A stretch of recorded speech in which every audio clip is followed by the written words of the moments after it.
안녕하세요. 비밀서점입니다. 벌써 설날이 코앞입니다.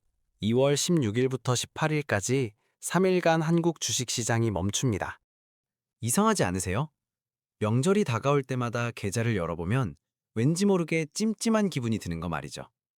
지금 팔아야 하나, 아니면 들고 가야 하나. 오늘 제가 비밀서재에서 꺼내온 건 설날에 숨겨진 법칙입니다.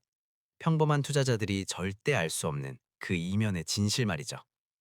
먼저 냉정한 사실부터 말씀드릴게요. 설 연휴 일주일 전부터 한국 시장엔 이상한 기류가 흐릅니다. 거래량은 줄고 외국인들은 매도 버튼을 누르기 시작하죠. 과거 데이터를 보면 2000년부터 2024년까지 추석과 설날 같은 명절 직전 5일 평균 수익률은 마이너스입니다. 왜일까요? 첫 번째 이유, 현금화 수요입니다. 떡값, 세뱃돈, 선물. 명절이 다가오면 모두가 현금이 필요합니다. 개인 투자자들은 주식을 팔아 현금을 만들죠. 기업도 마찬가지입니다. 직원들 보너스 지급해야 하니까요. 두 번째 이유, 불확실성에 덫입니다. 우리가 떡국 먹고 윷놀이 할 동안 뉴욕 증시는 멈추지 않습니다. 만약 그 3일 동안 미국에서 악재가 터지면 우린 아무것도 할 수 없어요. 그저 연휴가 끝나고 개장하는 순간 개파락이라는 냉혹한 현실을 맞이할 뿐이죠. 2020년 설날을 기억하시나요? 중국 우한에서 시작된 신종 바이러스 소식이 전 세계를 덮칠 때 우린 한참 명절을 보내고 있었습니다. 그리고 연휴 직후 폭락이었죠. 그래서 고수들은 말합니다. 설날 전엔 브레이크 없는 차를 타는 거다라고. 하지만 여기서 끝이 아닙니다.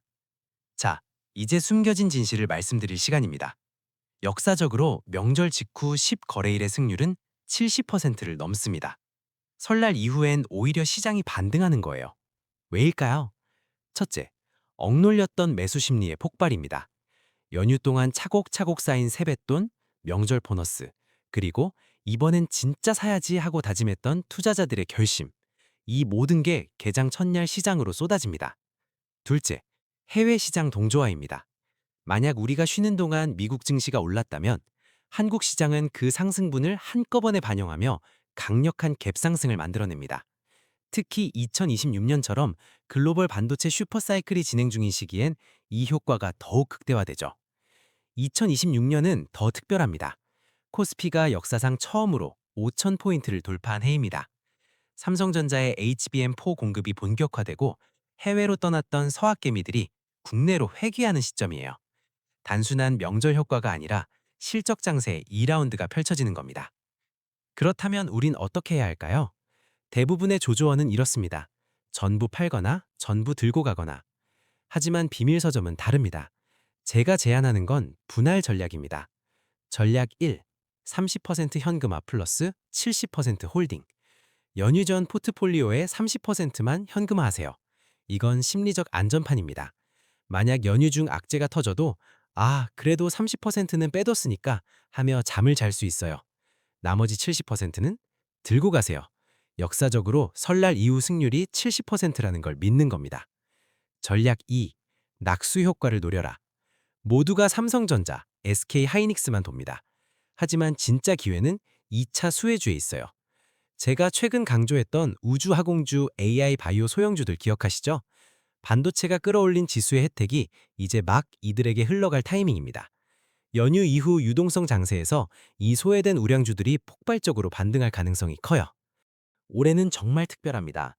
변수 1. 중국 춘절 효과. 중국의 춘전 연휴가 역대 최장인 9일입니다. 이 기간 동안 중국 소비가 폭발하면서 한국의 화장품주, 면세점주, 여행주가 강한 반등세를 탈 겁니다. 설날 테마주를 넘어선 아시아 소비 테마를 주목하세요. 변수 2. 트럼프 2기의 불확실성. 미국 대통령 트럼프의 2기 행정부가 막 출범했습니다. 관세 정책, 금리 방향, 연휴 중 어떤 트윗이 날아올지 모릅니다.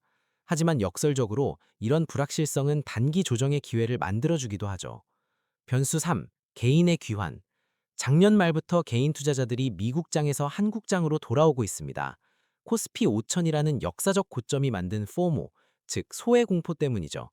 연휴 이후 이 자금이 본격적으로 유입되면서 2, 3월 시장은 예상보다 뜨거울 수 있습니다.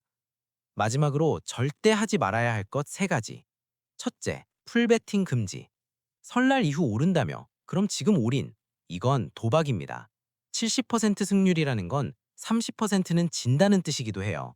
리스크 관리 없는 투자는 투자가 아니라 투기입니다.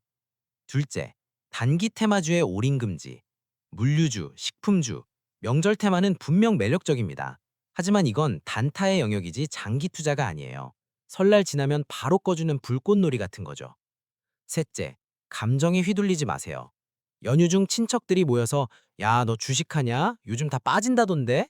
이런 말 듣더라도 흔들리지 마세요. 시장은 감정이 아니라 데이터로 움직입니다. 여러분, 설날은 가족과 보내는 시간입니다.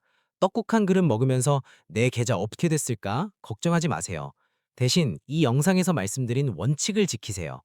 낙수 효과를 노린 소의 우량주를 체크하세요. 그리고 연휴 이후 첫 주 그 70%의 확률을 믿으세요. 시장은 모두가 쉴 때 기회를 준비하는 사람에게 보상을 줍니다. 2026년 설날 여러분의 계좌에도 따뜻한 봄바람이 불기를 바랍니다.